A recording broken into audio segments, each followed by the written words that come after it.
Hello বন্ধুরা, welcome to my another blog. আর আজকে তোমাদের জন্য আমি নিয়ে এসেছি আরেকটি রান্নার ব্লগ। আজকে আমি যে রান্নাটি করব, এই খাবারটি অনেকে হয়তো খেয়েছে, আবার অনেকেই খায়নি।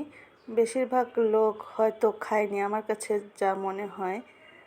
আর আমি এটা রান্নার জন্য ফার্স্টে কড়াইতে তেল দিয়ে দিয়েছি, আর ফোড়ন হিসাবে আমি সরিষা ব্যবহার করেছি। সরিষা দেখে হয়তো অনেকে ধারণা করে নিয়েছে এটা কী রান্না হবে। আর এই মুহূর্তে আপনারা যেটা দেখলেন এটা হলো গলদা চিংড়ির ঘিলু। গলদা চিংড়ির ঘিলু কিন্তু অনেকেই পছন্দ করে, কিন্তু এটা খুব বেশি পরিমাণ খাওয়া আমার কাছে মনে হয় না স্বাস্থ্যসম্মত। খেলেও একটু কম পরিমাণ খেতে হবে।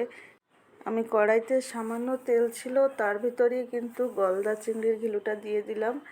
আর দিয়ে দেওয়ার পর একটু নাড়াচাড়া করে একটু ভাজি ভাজি করে নিব। আর এখন আমি একটু লবণ দিয়ে দিলাম আর একটু হলুদ। এটা যে যেমন খায় সেই পরিমাণ দিলেই হবে। লবণটা তো কেউ বেশি খায়, আবার কেউ কম খায়। যার যেমন ভালো লাগে সে সেইভাবেই দিবে।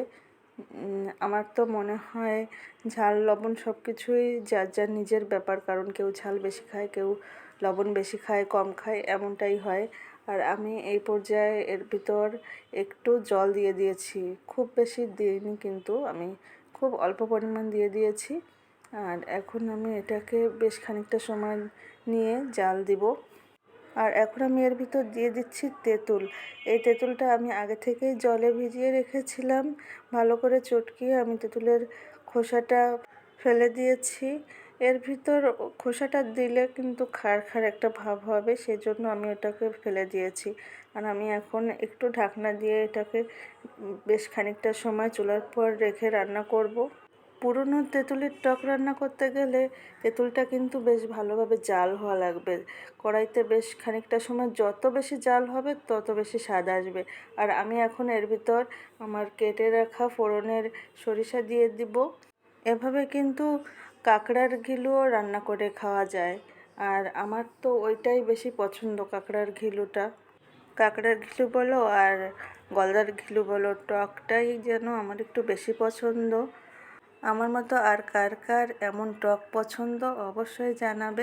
দেখো, কথা বলতে বলতে টকটা কিন্তু হয়ে গিয়েছে, আর এটাকে আমি নামিয়েও নিয়েছি।